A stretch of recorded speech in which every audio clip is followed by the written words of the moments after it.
¿Qué tal? ¿Cómo están ustedes? Muy buenas noches. Me da gusto coincidir de nuevo en esta plataforma de IntelliJuris. Y el día de hoy tenemos un tema de relevancia. Es un gusto estar con ustedes compartiendo esta reflexión o esta discusión, que también yo creo que la habrá. A propósito de un tema que tiene una particular relevancia en el momento en el cual estamos viviendo en el país y que tiene que ver con el delicado tema de la seguridad y que, por supuesto, arranca, tiene una historia. En el momento en que la nueva administración estableció una estrategia consistente en la creación de una Guardia Nacional, se estableció, a propósito de la reforma constitucional, un periodo de transición en el cual el presidente de la República tiene a su cargo la disposición o la posibilidad de ordenar a las Fuerzas Armadas actividades de auxilio a la Guardia Nacional. A partir de un decreto reciente en el cual establece una diversidad de disposiciones realmente minimalistas, se ha generado una discusión de lo más interesante, pero esta discusión que podemos hallar en los medios no se ha quedado ahí, sino que ha pasado a formularse una controversia constitucional. Y este es el motivo. Vamos a tratar con dos especialistas en la materia en qué consiste esta controversia constitucional, cuáles son las peculiaridades de la misma, cuáles son los problemas jurídicos y, por supuesto, también cuál es el contexto que hay alrededor de la controversia, incluyendo, por supuesto, los problemas o las discusiones políticas relacionadas con la legitimidad y con la legitimación que la presidenta de la Cámara de Diputados puede tener para presentar esta acción, lo cual implica también la consideración de ciertas cuestiones de carácter político. ¿Quiénes son nuestros invitados? Tenemos al profesor Raúl Mejía, un querido amigo de IntelliJuris, a quien agradecemos que esté con nosotros en esta noche, y por otra parte también al doctor José Antonio Caballero, profesor del CIDE y un experto también en cuestiones procesales constitucionales. Así es que muy buenas noches, Raúl, muy buenas noches, Tony.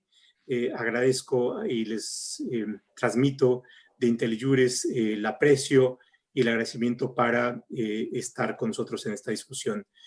Comenzaríamos por algo elemental y le pediría al profesor Mejía que nos haga una exposición muy sencilla y breve de unos 5 minutos respecto de qué es lo que tenemos enfrente, qué es una controversia, por qué a partir del problema que he expuesto se genera esto, y a partir de ahí podemos comenzar esta charla. Muchas gracias, Raúl. ¿Qué tal, Pepe? Muchísimas gracias. Gracias por la invitación. De nuevo, siempre un placer estar aquí. Y un placer estar aquí con mi colega, el doctor Caballero. Sí, es un problema genuino lo que tenemos enfrente, o sea, y no es un problema fácil. Entiendo que esto deriva de la reforma constitucional de 26 de marzo de 2019, que era el contexto que tú planteabas, que es la reforma a varios artículos constitucionales, la creación de la Guardia Nacional y en particular de ese quinto transitorio de esa reforma, que básicamente lo que dice es que durante los 5 años siguientes a la entrada en vigor del decreto de reforma, en tanto la Guardia Nacional desarrolle estructura, capacidades e implantación, el presidente de la República podrá disponer, y esto me gustaría subrayar la palabra porque después creo que va a ser importante, disponer de la Fuerza Armada permanente en tareas de seguridad pública de manera extraordinaria, regulada, fiscalizada, subordinada y complementaria, ¿no? Ese es tu transitorio. Posteriormente, en el diario oficial del 11 de mayo de 2020, se emite un acuerdo por parte del presidente de la República donde se ordena a la Fuerza Armada participar de manera extraordinaria, regulada, fiscalizada, subordinada y complementaria con la Guardia Nacional en las funciones de seguridad pública a cargo de esta última y desarrolla un poco Las condiciones son cinco muy escuetos artículos del acuerdo, y eso es justamente lo que genera la controversia constitucional. ¿Qué es la controversia constitucional? Es una vía que existe desde el origen de la Constitución de 17. Es una vía que se usa a diferencia del amparo para resolver problemas de los particulares con los del Estado. Es una vía que tiene posibilidades o es utilizada para resolver problemas originalmente eran problemas del orden federal y entre estados, la federación, etcétera, y ya en su regulación posterior a la reforma de 1994, la controversia queda como un juicio de resolución de conflictos de competencia o de facultades entre los poderes públicos, por un lado, en división de poderes en cada uno de los niveles, en la federación, en los estados, y o entre los distintos niveles de gobierno o entre los distintos ámbitos competenciales, federación, estados y municipios, ¿no? Entonces, tiene una vertiente vertical y una vertiente horizontal. Esa es la controversia constitucional. Entonces, lo que estamos viendo aquí, y en particular con la controversia iniciada por parte de la presidenta de la Cámara, es una controversia constitucional donde el Congreso está doliéndose, o el agravio del Congreso es que se está invadiendo su competencia. Entonces, el presidente está ejerciendo a través de este acuerdo una facultad que no le corresponde o que muerde o que afecta las facultades originarias del Congreso. Entonces, ese es básicamente el tiro grande, ¿no?, de la controversia constitucional, y por eso lo va a tener que resolver la Corte. Empezando tú lo habías mencionado, por la cuestión de la legitimación, que yo creo que esa está bastante más resuelta que las demás, pero al grado de poder decir si realmente tiene una afectación o no. Podría decir, ni siquiera entro al fondo del asunto porque veo que no hay interés, no hay una afectación real. Entonces, por lo tanto, no entro al conocimiento. O entrar al conocimiento del asunto y decir, es infundado lo que estás diciendo. Si bien tienes un argumento donde pareciera que hay una afectación, realmente en el fondo no se te está afectando ninguna competencia y por lo tanto el acuerdo es constitucional y no tiene ningún vicio por la facultad ejercida por el Ejecutivo Federal. Conforme al quinto transitorio, 89 sexta, ya veremos por dónde, ¿no? Pero 89 primera, dependiendo por dónde lo quieras agarrar, ¿no? La primera es del Ejecutivo, que creo que esa es una discusión que podemos tener un poco al rato, ¿no? Muy bien. Ahora, estamos ante un tema, Tony, relevante, que tiene que ver con una cuestión de seguridad. Parecería estar fuera de discusión que el presidente, como jefe supremo de las Fuerzas Armadas, puede disponer de ellas. Ha estado a lo largo de un buen número de años como problema de qué forma o cuáles son los problemas no solamente jurídicos, sino constitucionales que tiene el haber involucrado a las Fuerzas Armadas en cuestiones de seguridad pública. Y bueno, en el horizonte hay la idea de que el transitorio no solamente tenga un efecto jurídico como transitorio, sino se establezca un régimen de transitoriedad para que las fuerzas civiles estén en condiciones de poder hacer frente a su función constitucional, que es dotar de seguridad pública, y por tanto que podamos prescindir de la presencia de las Fuerzas Armadas. Y esto nos coloca en una situación de contexto, pero también este contexto yo creo que es relevante para poder ubicar cuáles son los problemas jurídicos que en todo caso se van a discutir en la Corte. En esta parte sí me gustaría escuchar tu opinión, no solamente para agregar elementos en la discusión, sino también para ver cuál es tu apreciación y si vamos estableciendo coincidencias con el profesor Mejía o bien podemos también establecer algún punto de diferencia que puede ser parte del agregado valioso de esta sesión. Ok. A ver, yo empezaría, muchas gracias, Pepe. Yo empezaría por lo siguiente. La historia jurídica, este entuerto, no la podemos pensar que inicia en 2019. Yo lo llevaría a la acción 1 diagonal 96 necesariamente. Cierto, la Corte ya se pronunció si ese es un buen precedente todavía a la luz del paso del tiempo y las reformas constitucionales. A mí me parece que sí. A mí me parece que es un precedente habilitante del 129 y en ese sentido hay que seguir interpretándolo mientras no haya sido modificado. Entiendo, en el camino se han dicho muchas cosas. El ministro Cosío en su momento siempre rechazó ese planteamiento y siempre dijo que pues básicamente el 129 no aceptaba ese tipo de interpretación y que si estamos dentro de ese tipo de interpretación, lo que procede es una suspensión en términos de 29. Con esto no lo digo nada más a propósito de antecedentes, creo que son cosas con las que tendríamos que estar jugando a la luz de lo que estamos hablando en el contenido del acuerdo. Después viene el debate sobre la ley de seguridad interior, ¿no? En seguridad interior viene desde la perspectiva de si seguridad interior equivale a seguridad pública. Me parece que no. Yo ahí creo que el proyecto del ministro Pardo tenía un punto importante donde se alejaba de eso. Y hay algunos votos, me parece que aquí se alcanza no sé si son 4 o 5, donde establecen que seguridad interior pues, es una de las ramas de la seguridad nacional y que esto puede tener una lectura en otros términos. Ahora bien, aquí técnicamente el acuerdo no nos está hablando propiamente de eso.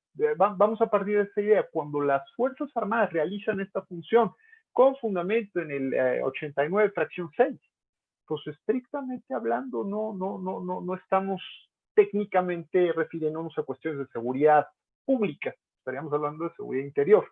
Ahora bien, cuando las Fuerzas Armadas están colaborando en tareas de seguridad pública, entonces estaríamos bajo el régimen que se autorizó de alguna manera, si quieren ustedes, con alfileres, sostenido con alfileres, de la famosa acción 1/96.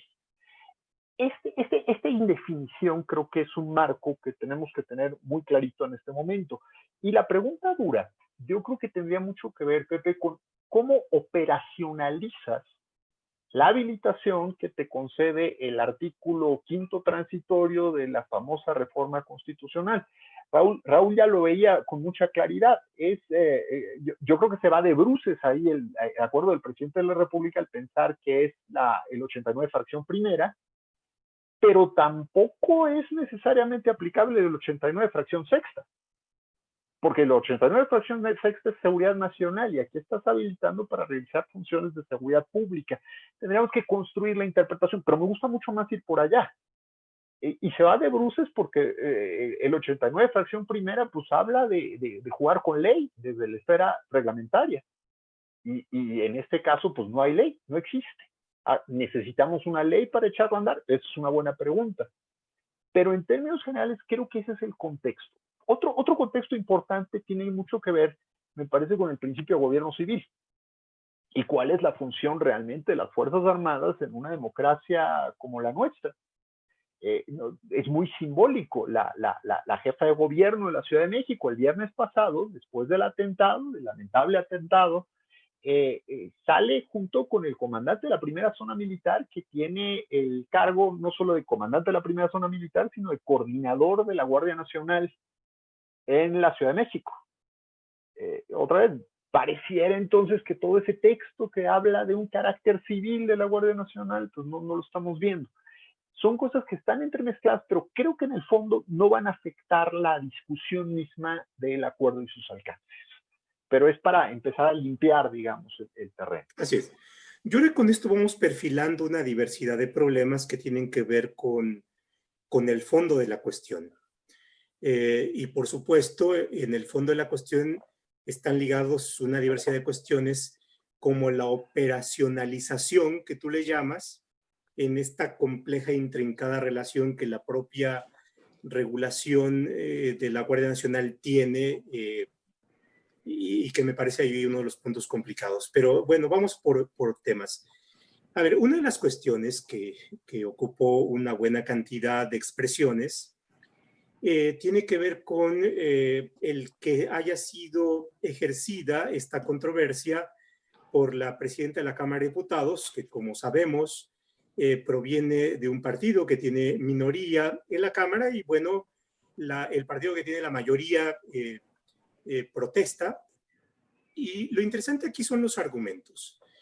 Y junto con la cuestión procesal, que es la legitimación para promover la controversia, viene la discusión política que tiene que ver con la legitimación en un sentido mucho más político y, por supuesto, la posible o el posible paradoja de que alguien que corresponde a la fuerza minoritaria, una fuerza minoritaria, hace valer la legitimación procesal para plantear un conflicto entre poderes, que es lo que nos mencionaba Raúl, pero en donde el poder que ejerce la acción está o tiene una mayoría de un partido que no necesariamente está en contra de la decisión del presidente. Y eso, por supuesto, plantea ahí un problema. Me gustaría ahí, Raúl, que abordáramos un poco este tema, en donde yo creo que desafortunadamente el partido mayoritario no ha hecho, pudiendo haberlo hecho, una argumentación mucho más sólida y potente. Pero lo plantearía ahí como uno de los temas que me parece que es importante que abordemos. Sí, gracias, Pepe. El conflicto es genuino, ¿no? O sea, si es un conflicto entre poderes, suena curioso que sea la minoría del órgano o sea el representante de la minoría del órgano, que no lo es el representante de la, como de lo la dice, Cámara orgánica, de la unidad de la Cámara, ¿no? Esa es la función pero no representa la pluralidad, que esa es la JUCOPO, o la Junta de Coordinación Política, que son los dos órganos, digamos, que contrabalancean unidad y pluralidad dentro de la Cámara, ¿no? La representación de todos los grupos parlamentarios y la unidad, ¿no? Ahora, en efecto, ella tiene la representación. Eso creo que no hay mucho donde hacerse, eso está muy claro, y la Corte, a través de la interpretación del artículo 11 de la ley reglamentaria, del artículo 105, en el caso de controversias se presume, ¿no? Pero no solamente esto, ya hay un antecedente, y es el antecedente de las controversias contra la Constitución de la Ciudad de México, en la cual el presidente del Senado, en su momento Escudero, Pablo Escudero, inicia una controversia constitucional en contra de la Constitución de la Ciudad de México, y se le dice que él no puede representar porque tampoco tenía la mayoría, y se le hace exactamente la misma impugnación. Curiosamente, la impugnación la hace la misma Dolores Padierna como diputada del Congreso Constituyente de la Ciudad de México. Y entonces dice que él no tiene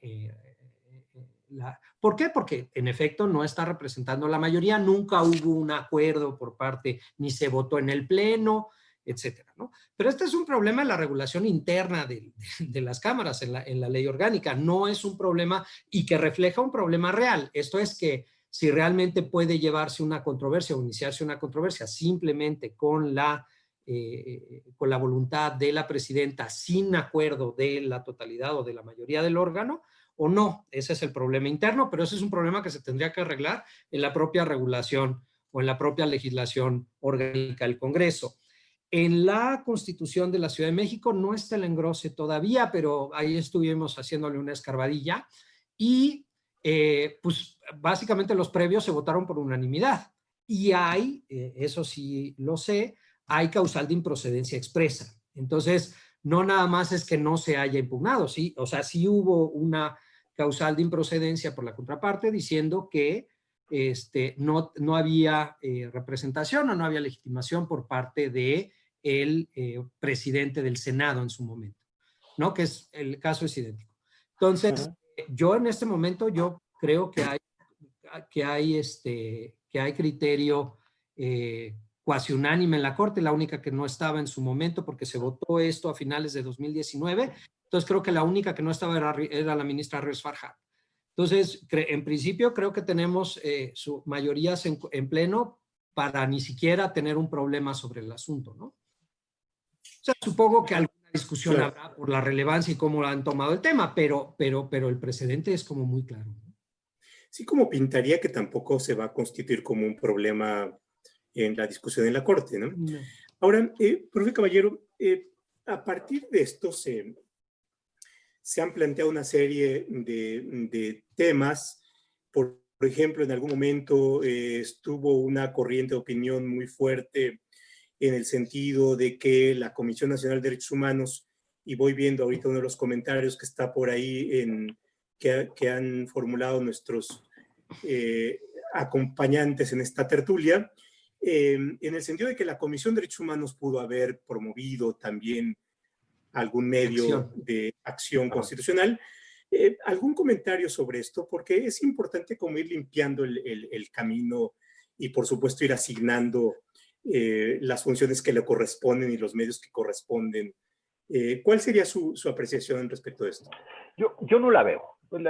Francamente yo no la veo. Creo que esto fue simplemente estar tratando de buscar de qué manera se impugna un acuerdo que no gusta, pero la Corte se ha pronunciado varias veces sobre esto. La acción de inconstitucional misma, la naturaleza del control abstracto, precisamente te anuncia que va en contra de actos eminentemente legislativos. La estructura constitucional del 105 fracción segunda. Entonces, una cosa es que uno quiera que la CNDH haga cosas y otra cosa es que la CNDH efectivamente lo pueda hacer. La CNDH puede emitir una recomendación al presidente de la República, claramente puede iniciar una investigación y esa me parece además la naturaleza de la CNDH. Es un cuerpo, digamos, diseñado para emitir recomendaciones en esos términos. Lo que se esperaría en dado caso es una recomendación. Pero no hay que volvernos locos con la histeria de que esto tiene que ser una acción de inconstitucional a como de lugar, y efectivamente hay que distinguir las herramientas constitucionales, digamos, para lo que están, ¿no? Esa sería, digamos, la respuesta breve. Podríamos, por ejemplo, ponernos a discutir el principio de afectación en el caso de la controversia constitucional y en qué condiciones está planteado. Otra vez, son ese tipo de temas, digamos, ya de hilar más fino, ¿no? Pero para el desahogo rápido digamos, de que la Comisión Nacional de Derechos Humanos lo hizo, incluso en la propia ley de la Comisión Nacional de Derechos Humanos se dice que procede en contra de acciones, ¿no? Claro, podríamos darle una vuelta interpretativa a esto, pero me parece que no hay mucho para dónde hacerse aquí. Es tratar de buscar una herramienta que no esté diseñada para eso, al menos en este caso. Muy bien. Yo con esto vamos a apuntalar adelante, tantito al doctor Caballero. Yo creo que el 105 es muy claro que dice leyes. Si bien en el acápite dice normas generales, lo hace porque el Senado mete o incorpora los tratados internacionales al orden jurídico mexicano y por eso se abre, pero en todas las fracciones se dice claramente leyes. Y esto, más allá de la diferencia entre formalmente y materialmente, etcétera. Creo que la Corte ha sido muy clara que en este caso leyes significa producto legislativo conforme al artículo 72, con base en las facultades del 73. Esto es así como muy claro en cuanto a las federales, ¿no? Y cada una de las estatales conforme a sus propios, a las propias facultades de sus propios legisladores, ¿no? La lógica de las minorías en el planteamiento de la acción. Creo que hay bastante como para pensar que no era por ahí, simplemente. Es correcto. Ahora, enfoquémonos a la cuestión de cuáles son o cuáles serían, dada la demanda que se ha presentado por la Cámara de Diputados, dada las acciones o las controversias que se han presentado, entiendo, por municipios, ¿cuál sería el conjunto de problemas jurídicos que a ustedes les parecen que serían los más relevantes y que la Corte tendría que abordar? Profesor Caballero. A ver, el primero me parece indispensable en controversia constitucional, el golpe a visa, y es el principio de afectación. La Corte ha sido, digamos, ha estado trabajando este tema pues, desde hace muchos años. El primer antecedente es, yo diría, la famosa aquella de Temisco, ¿no? Y desde ahí hemos estado viendo criterios. Hoy en día me parece que el criterio estable está más o menos sobre la idea de que tiene que haber o afectación o principio de afectación. Creo que es posible argumentarlo en estos términos, pero el punto es en qué condiciones. Y básicamente, principio de afectación, para reducirlo, digamos, a la mínima expresión, es el golpe a visa. Necesitas enseñar que te abollaron el carro de alguna manera y eso te da de alguna forma el principio. Además, la abolladura tiene que estar relacionada de alguna manera con tus atribuciones, digamos, constitucionales. Tiene que haber una relación ahí o tiene que estar por lo menos proyectada, para decirlo con otras palabras.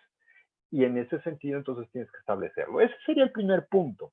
El segundo punto tendría mucho que ver con cuáles son los alcances y cuál es el ámbito de la discusión constitucional que tenemos frente a nosotros, ¿no? Por ejemplo, visto desde la Cámara de Diputados, en este caso, ¿qué afectación tiene? Por ahí se argumenta en la controversia constitucional que hay o que el quinto transitorio opera sobre el principio de reserva de ley. A mí, francamente, me cuesta trabajo ver esa. Me gusta mucho más el segundo concepto de violación, que habla mucho más de la manera en la que tiene que intercalar esto dentro de el orden jurídico mexicano y qué implica esto. Ahí creo que se alude, y me parece que está bien, a la naturaleza específica del acuerdo. El acuerdo, yo como lo leo, es un tiro por viaje. Es decir, necesitamos que las Fuerzas Armadas intervengan en esta situación.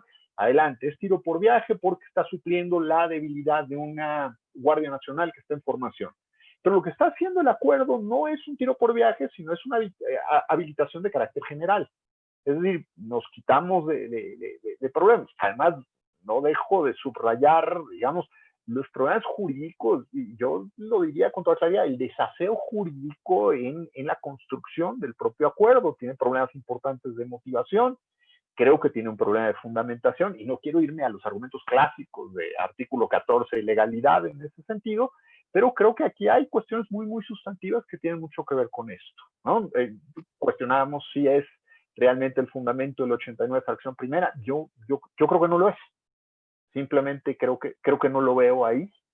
Y bueno, entre otros problemas. Lo dejo aquí para escuchar a Raúl también.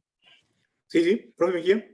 Sí, completamente de acuerdo con los dos primeros puntos en cuanto a la cuestión de si realmente, pero ahí hay un problema y como lo está, yo creo que el principio de afectación ya es algo muy aceptado en corte y en la manera como vemos cómo se monta la litis en la controversia, ¿no? Es realmente qué es lo que estoy intentando resolver en el fondo, menos los ruidos que se metieron en diciembre de 2019 sobre la cuestión de violación directa e indirecta, que me parece muy, muy desafortunada en la discusión de diciembre por parte de la Corte para sacar algunos asuntos de municipios y o los tribunales de cuentas. Pero lo que haya sido el asunto, pero parece que es un criterio que no, o sea, que no corre junto con el principio de afectación, no es uno, es el otro.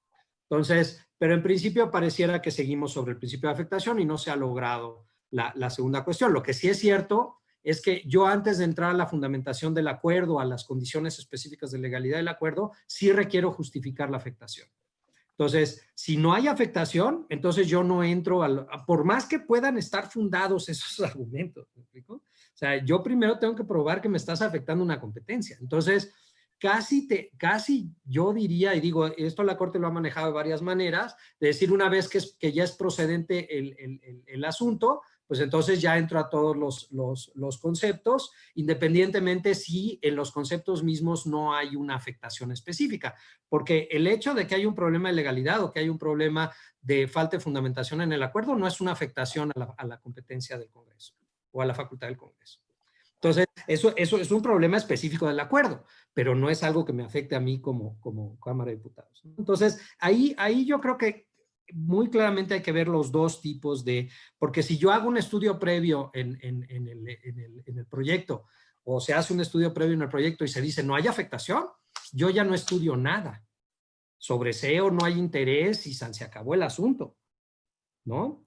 Entonces, ahí hay un modo de que sí va a importar muchísimo cuál es la estrategia de resolución que adopta la Corte, porque si entonces ya entras y declaras infundado, entonces sí te tienes que seguir con los demás, a menos que tomes el argumento del presidente Saldívar diciendo que eso es una afectación indirecta a la Constitución, una afectación directa y se acabó. De nuevo, son dos pasitos ahí, ¿no? Sí creo que el problema de reserva de ley es un problema complicado. Si bien es cierto la regulación de la fuerza y la regulación de las instituciones de seguridad pública claramente tiene una reserva de ley, el quinto transitorio no es claro en cuanto a cómo se incorpora este principio de reserva de ley. Perfectamente se puede decir, las leyes que ya están establecidas son las leyes que se utilizan justamente para regular a las Fuerzas Armadas en colaboración para las tareas de seguridad pública, ¿no? Y por eso además se hace la referencia específica a las fracciones de las funciones a las que van a poder acceder o a las funciones que están facultadas del artículo 9 de la LUNUF, de la Ley de Uso de la Fuerza, ¿no? Pero, o sea, que ya hay un cuerpo legislativo que les es aplicable porque están funcionando como si fueran policías, ¿no? Entonces, eso ya les genera una condición. Otra, es decir, el acuerdo mismo tenía que establecer las condiciones de por qué es extraordinaria, regulada, fiscalizada, subordinada y complementaria. Y de nuevo, lo que decía Tony muy adecuadamente, que hay un desaseo. Parece que hay una orden en un acuerdo, ¿no? Porque antes la disposición se daba por órdenes específicas, ¿no? Y la colaboración, y tú no veías a los presidentes emitiendo un acuerdo específico para instrumentar las órdenes, ¿no? Entonces, yo no, en un momento dado, a mí me cuesta mucho trabajo la naturaleza específica del acuerdo. ¿No es facultad reglamentaria? No, no lo es. ¿No requiere una ley previa? No, está habilitado directamente en el transitorio. Entonces, de nuevo, eso... Lo que podrías jugar ahí, Raúl, simplemente para jugar el diálogo, es que lo que están, o sea, yo pienso que el quinto transitorio no estaba diseñado, digamos, para un acuerdo general en esos términos. Si tú le quieres dar, digamos, esa perspectiva, entonces sí probablemente puedes establecer que estás entrando en un terreno que correspondería más al legislativo. Ahora, entre comillas, porque ni siquiera el legislativo podría habilitar al ejército para realizar estas funciones, porque desbordaría el propio quinto de la Constitución, ¿no? Entonces, estamos, digamos, en un nivel muy básico que curiosamente las instituciones no están preparadas para violaciones tan groseras, digamos. Y un toque ahí muy, nada más para, si empujas el principio de reserva de ley a ese extremo, en un momento dado lo que podría estar acusando sería una mea culpa del propio Congreso de decir yo no he emitido las leyes para regular esta acción. Entonces, pero una reserva de ley, entonces, el ánimo de entender, porque yo creo que lo que ustedes están planteando es una cuestión central, porque a partir de cómo entendamos esto, podríamos tener una mayor claridad de dónde podría estar la afectación. Y quiero simplemente, para darme a mí mismo esperando tener claridad, es decir, la Guardia Nacional es un cuerpo de seguridad definido, como se haya definido y más allá de las críticas, pero es un cuerpo de seguridad definido y por tanto distinguible del Ejército o de la Marina, que corresponden a otros cuerpos, en fin, a la Fuerza Armada. La ley de seguridad pública o que regula la seguridad pública establece atribuciones específicas para la Guardia Nacional, no para el Ejército o no para la Marina. Sí. Lo que hace el decreto del presidente es decir, se dispone de las Fuerzas Armadas y estas podrán ejercer las atribuciones relacionadas con la fracción A, B, C y D. Ajá. Es decir, un acto del Ejecutivo que está, que se autoasigna como un acto derivado de su facultad reglamentaria, le está dando atribuciones a cuerpos distintos a la Guardia Nacional para que hagan algo que corresponde a la Guardia Nacional. Entonces, ahí hay un acto de facultamiento. Eso no podría considerarse como que está más allá del ámbito de validez personal de la ley, estaría dándole atribuciones a cuerpos que no son la Guardia Nacional, digamos, invadiendo una atribución que parte de una definición legal. Espero haberme explicado lo más claramente posible. Pero ahí puede haber un problema. Ahí puede haber un tema. Una cosa que diría, y es importante, yo creo que con la impugnación de este acuerdo no se arregla el problema de la reforma constitucional. Mm. Eso yo creo que es una cosa, o sea, entiendo la expectativa de acotamiento, ¿no? Y yo creo que juega mucho más o tiene mucho mayor fortuna la idea de la instrumentalidad del transitorio, del quinto, es decir, tú solo usas las Fuerzas Armadas o dispones de las Fuerzas Armadas en tareas de seguridad pública en el marco de la 196, porque no es en el marco de la 6-2018, ahorita apunto porque en la 196 específicamente, que es la acción de inconstitucionalidad del ministro Azuela, que específicamente dice que pueden colaborar en tareas. Ajá. Eso no, ese es el marco en el cual nos encontramos ahorita. ¿Cuál es mi impresión con el transitorio? El transitorio lo que quiso es justamente evitar la discusión de los extremos, del ministro Cosío por un lado diciendo que no se puede disponer de las fuerzas en tareas de seguridad pública o no se puede disponer de las fuerzas a menos que sea 129 o 29, esto es declaración de guerra o suspensión de garantías, etcétera, mientras que están los otros, que es la 1, y que él lo dijo en la discusión de la 6-2018, que es la Ley de Seguridad Interior, dijo, hay que separarnos expresamente del precedente 190. Uh-huh. Y eso no lo hicieron, evidentemente, ¿no? Entonces, la 196 sigue, digamos, viva y coleando. Entonces, lo que yo creo que hace este quinto transitorio es evitar la responsabilidad del Poder Ejecutivo en dar las órdenes de colaboración sin tener un fundamento, ¿no? O sea, porque la facultad de disposición la tiene. Lo que no tiene son los mecanismos de en qué supuestos puede usarlo. Y esto agrega un supuesto que no está constitucionalmente definido o que no está definido en la acción de inconstitucionalidad 196, que es una condición expresa para ser complementaria a la Guardia Nacional hasta que esta no tenga ciertos elementos. Entonces, ¿cómo debía estar justificado esto? Pues justamente en esas condiciones, ¿no? En la instrumentalidad específica transitoria de dejar una Guardia Nacional operativa. Que eso creo que digamos, ese es el empuje de todo esto. Ahora, El ámbito transitorio. Eso tenía que ser por ley. Ya, ese ya es una cosa es el problema específico del acuerdo y otra es el problema de si realmente estoy afectando la competencia del Congreso. Es que yo creo que el acuerdo simplemente desborda por completo el ámbito del quinto transitorio. Eso sí. Entonces, ahí podrías decir que el principio de afectación está en una violación directa del 49 de la Constitución, ya si te quieres ir a atribuciones del Congreso específicamente. Porque el presidente lo que hace en el acuerdo yo lo leo como diseñado tiro por viaje. En el momento en que tú tratas de darle una situación permanente a esto, pues básicamente el acuerdo está tratando de legislar con cierta estabilidad. De ahí, digamos, toda esa discusión de si es norma general para efectos de la acción, ¿no? Pero lo que tenemos de alguna manera es, pues sí, el presidente desbordó por completo el ámbito, ¿no?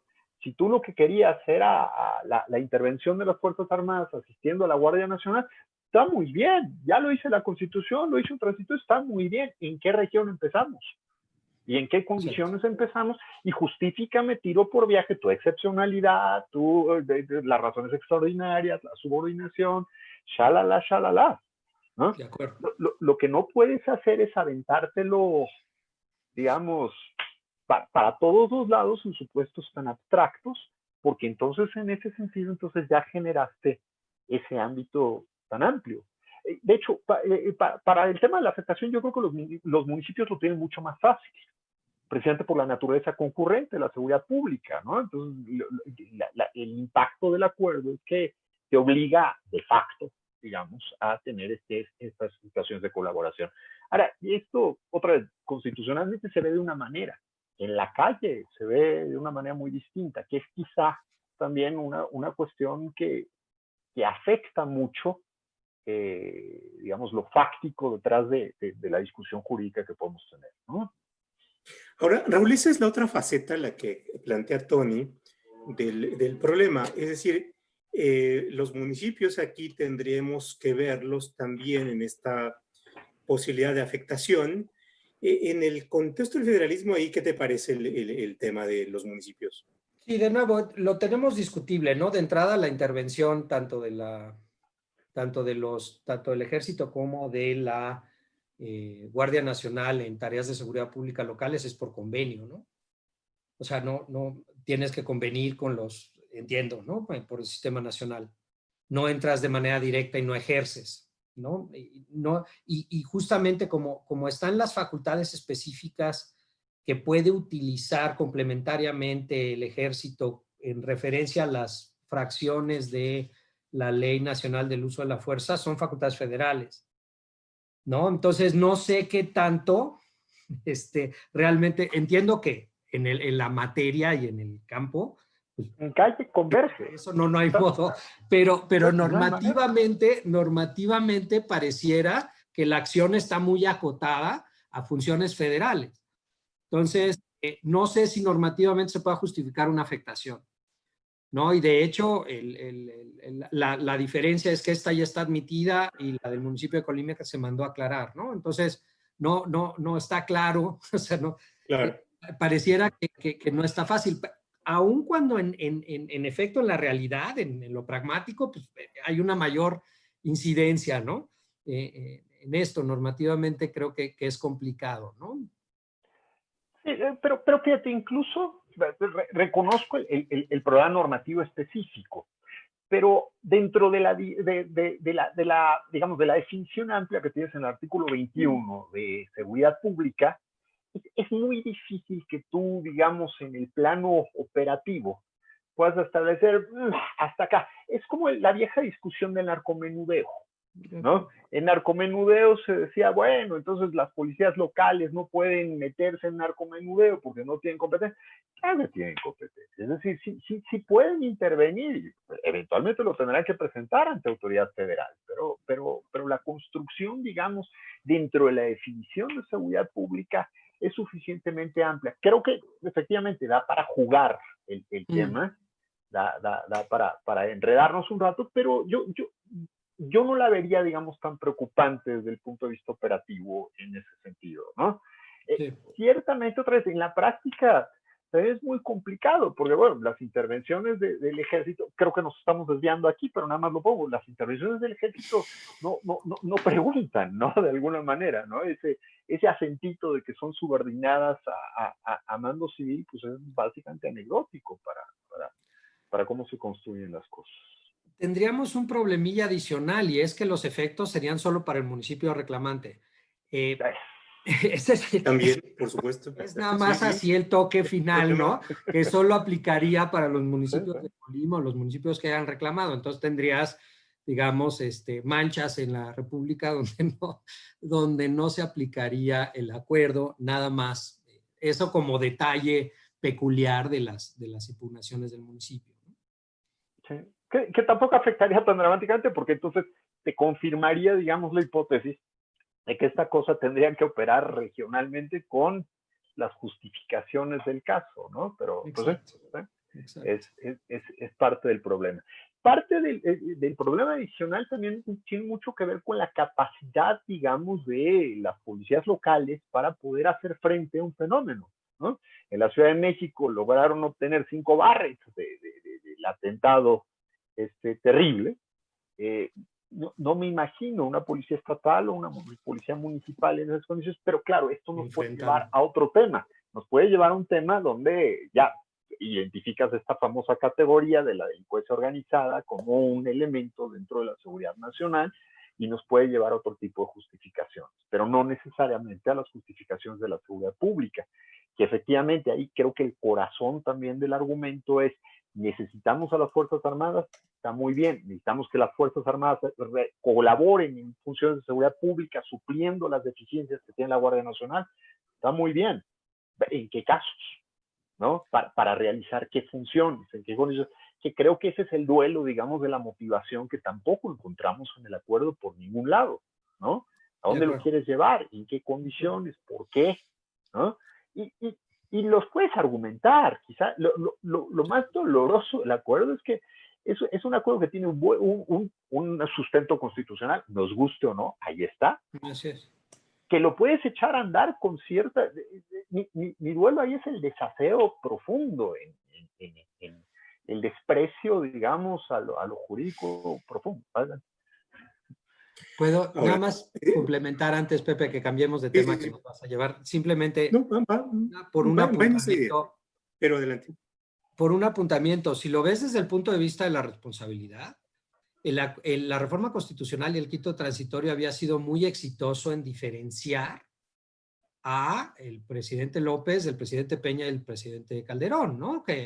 Donde ellos habían actuado con toda la responsabilidad, esto es la responsabilidad cayendo sobre ellos, y aquí ya había un acuerdo transitorio que permitía esa misma acción, nada más que en las condiciones de instrumentalidad específicas del transitorio, digamos, cubriendo la responsabilidad del Ejecutivo para el uso de las Fuerzas Armadas, si quieres, en acciones idénticas a las anteriores, pero con un fundamento constitucional específico y con una finalidad particular.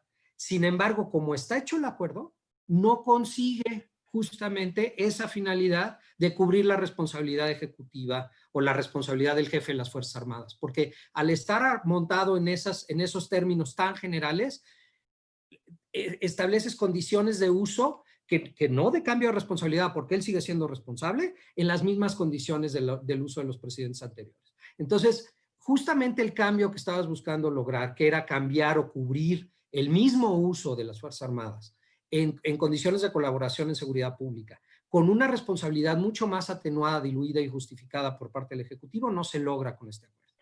Entonces, la parte más dolorosa, como dice Tony, es que tienes el instrumento ahí y en el momento en que lo haces operativo, no logras la finalidad que estabas buscando con la propia reforma. Entonces, como dice el clásico, la tuvo, era suya. La perdió, la barrió horrible. Y la dejó pasar. A ver, eso que plantea Raúl, yo creo que nos presenta un problema bien interesante y con implicaciones hacia futuro de responsabilidades ya mucho más específicas, porque el escenario que dibuja el decreto es, está la Guardia Nacional, está funcionando, pero también vamos a tener al Ejército y a la Marina realizando funciones equivalentes o equiparables a la Guardia Nacional, dado que por mi decreto las he facultado para hacer casi lo mismo. Y ahí viene el sentido de que mencionen las fracciones de atribuciones de la Guardia Nacional.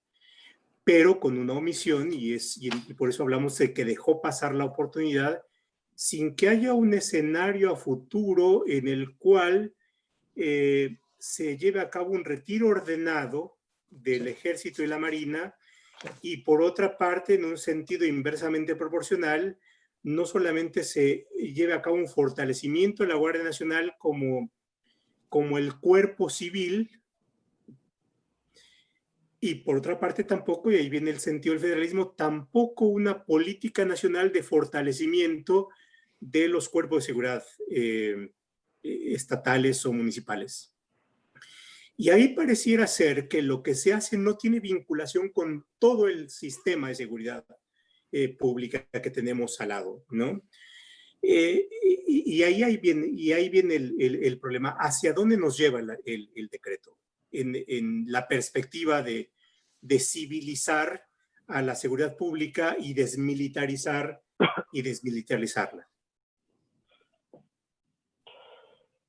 Híjole, súper complicado, pero a ver, déjame ir a algo más general y bajo esto. Yo creo que si algo caracteriza en este momento a la función pública federal es la ausencia de una planeación estable. Y para muestra el Plan Nacional de Desarrollo. Primero, hubo una polémica para determinar cuál era el Plan Nacional de Desarrollo que se había enviado. Había uno de la Secretaría de Hacienda, había otro que se decía que venía de los PI, bueno, del Palacio Nacional. Y de ahí sí lo vamos bajando. Lo que está demandando el quinto constitucional y el espíritu, el quinto transitorio de la reforma constitucional y el espíritu de esa reforma constitucional es precisamente una planeación para la construcción de un cuerpo de policía estable al que vamos a denominar Guardia Nacional, o que denominamos Guardia Nacional. El problema es que no se alcanza a ver eso, y tampoco se alcanzan a ver objetivos y se alcanza a medir en qué condiciones se está cumpliendo con ese acuerdo, ¿no? Ahí creo que nos estamos colocando precisamente en estándares de inconvencionalidad a la luz de lo que dice la Corte Interamericana, porque no estamos tampoco necesariamente, estamos habilitando por un lado las Fuerzas Armadas, pero no estamos generando ningún plan que nos permita ver en qué condiciones vamos a resolver el brete en 5 años. Como están las cosas, me encantaría que fuera distinto, y probablemente a las Fuerzas Armadas también, pero yo no veo que esto vaya a acabar simplemente cuando termine el transitorio. Esto parecería un patear el bote constitucional, ¿no? Si uno lee el decreto, es correcto. En buena medida se limita a repetir lo que dice el transitorio, no agrega y por tanto pateo el bote. Es decir, no hay un horizonte, no hay una transición ordenada, ¿no? Profe Mejía. Que justamente es la naturaleza de un transitorio, ¿no? O sea, y a mí me gustó mucho en su momento lo que decías, la instrumentalidad del mismo, ¿no? O sea, no es un artículo que genere una facultad sustantiva permanente para el Ejecutivo, sino tiene un periodo específico y en ese periodo tienen que suceder ciertas cosas.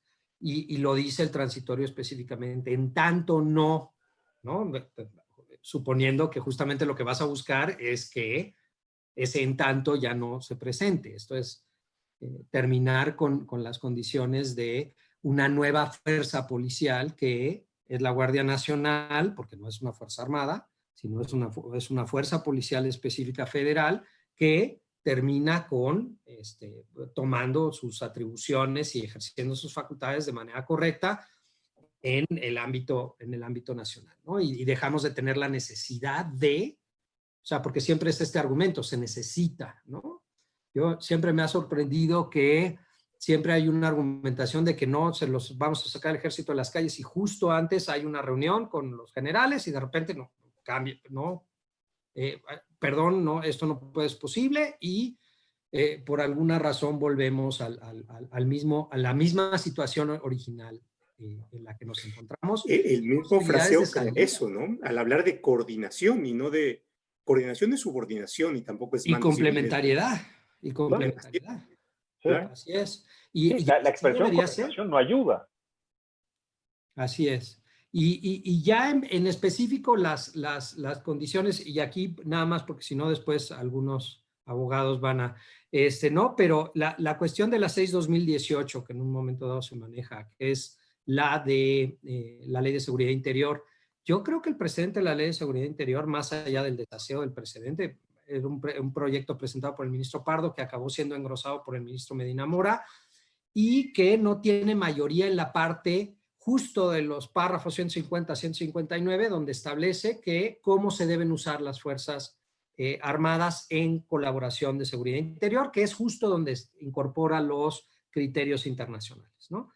Esos párrafos no están votados por la mayoría. Esos párrafos no son parte del precedente, digamos. El precedente es muy claro en cuanto a la inconstitucionalidad de la Ley de Seguridad Interior y las razones por las cuales no se podía legislar en materia de seguridad interior a través de la Facultad de Seguridad Nacional del 29M del 73 de la Constitución, ¿no? Ese es como muy claro el precedente. De ahí a que ese precedente me diga, y esa es justo la discusión que traíamos, creemos, y creo que en eso estamos de acuerdo Tony y yo, que tu marco es la acción 196 y no este precedente. Este precedente a mí no me genera condiciones de reserva de ley para yo decir que hay una afectación muy clara dada en y que además hay que obedecer al presidente de la Corte. Yo no me queda claro. El voto de la ministra Piña es muy claro que los párrafos no fueron votados y el voto del ministro Franco también lo es. Entonces, porque además, Raúl, yo añadiría, en aquella estabas discutiendo seguridad interior con su relación con seguridad nacional. Es si acaso, si comprabas esa línea, ¿no? Porque también fue debatida. Aquí está discutiendo seguridad pública pura y dura.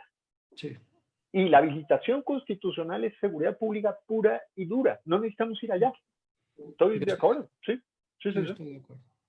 Entonces, simplemente porque sí se confunde, por lo menos en la demanda sí está confundido. Oh, claro. Y el punto, ¿no? Sí, la delimitación de ámbitos es relevante para estos efectos, ¿no? Es correcto. Y ahí el otro punto que decía Tony, si estamos hablando de disposición de la sexta del 89, o es una disposición que viene directa del transitorio y que no tiene que ver con esas disposiciones. Yo creo que en una o en otra puede ser, o sea, es viable, ¿no? O sea, puede ser una extensión del 89 sexta o puede ser una facultad específica del transitorio. Lo que sí no es una facultad reglamentaria, aún sea designada por el propio Ejecutivo en la cuestión del acuerdo, ¿no? Creo que aquí, y creo que esta administración lo hace mucho, y lo hace con el acuerdo de CENER de energía también, confunden el vehículo con el contenido de la regulación. Esto es un acuerdo y entonces lo quieres meter por algún artículo de la ley orgánica de la administración pública o es la política, entonces sacas un acuerdo de un artículo y después metes 80 artículos de política, ¿no? O sea, confunden la condición del continente con el contenido y no se acaba de saber realmente cuál es la intencionalidad. Porque en efecto ellos solitos en el pie. Si tú tomas 89 primera a la otra, pues le hace falta una ley previa. Punto. Y eso, bueno, por supuesto, una ya ley será motivo de otra, además. era motivo de otra sesión, la controversia de la Comisión de Competencias sobre el Acuerdo de Política, que es parte de eso, ¿no? Es decir, una confusión impresionante de cuestiones en donde terminan autosaboteándose. Por ejemplo, mencionar que un acuerdo de una secretaria obliga a los órganos constitucionales autónomos, pues es simplemente ponerse la soga al cuello, ¿no? En fin,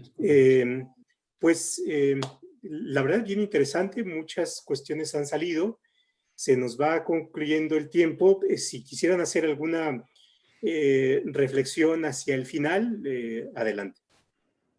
Okay.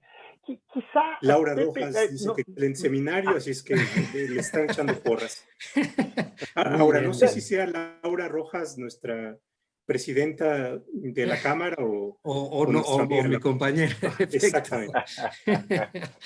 La tocaya. Oye, especular con los efectos, quizá, en caso de que esto sea procedente, quizá vale la pena la pregunta. Yo creo que esto es muy sencillo. El acuerdo se tira a la basura y se tendrán que emitir acuerdos ad hoc operacionalizando el quinto transitorio. Creo que no habría mucho más. Incluso si trajéramos la nueva ley de amparo, en una de esas pueden fundar y motivar el acuerdo en el... No les va a alcanzar para la generalidad, me parece, pero ¿qué efectos tendría? Bueno, pues ese sería el efecto. ¿Modificaría dramáticamente la situación en la calle? No, me parece que no, porque precisamente seguimos viviendo con el 1/96. Exacto. ¿No? Y en el caso de los efectos, en un momento dado podría ser un efecto positivo de orden, de decir hay omisiones que deben ser corregidas. Veo muy difícil que sea una resolución de invalidez así golpeada más por la competencia. O sea, yo no me iría a generar una expectativa de invalidez total del acuerdo, porque además está fundado en una competencia constitucional específica. Puede en un momento dado darle un tiempo para ajustar, para meter, para hacer, ¿no? Y en un momento dado también, en una de esas, hasta por andarse metiendo a las patadas, hasta una orden al Congreso para que emita algún tipo de legislación. Ellos no son los, ¿no? Como vinculada, ¿no? No yo nada más una pregunta que dice que no nos metimos con el 233 del reglamento. A ver, el 233 del reglamento sí faculta a la presidenta, aún en periodo de receso, para defender los intereses de la Cámara. Podríamos, de nuevo... ¿Es representación? La discusión es sobre lo adecuado de ese tipo de regulación frente a lo que es un conflicto entre poderes. Pero de que así está la representación. Así está. Si se necesita una conclusión, sí la tiene. Es teoría de la representación pura y dura. Es correcto. Claro. Bueno, pues muchísimas gracias, profesor Caballero. Muchas gracias, profesor Mejía. Un gusto estar con todos ustedes. Más de 250 acompañantes en esta sesión. Sí, así es que todo un éxito y tienen ustedes muchos fans. Muchísimas gracias. Bueno. Muchas gracias. Gracias a todos. Cuídense. Gracias. Buenas noches. Hasta luego. Vale.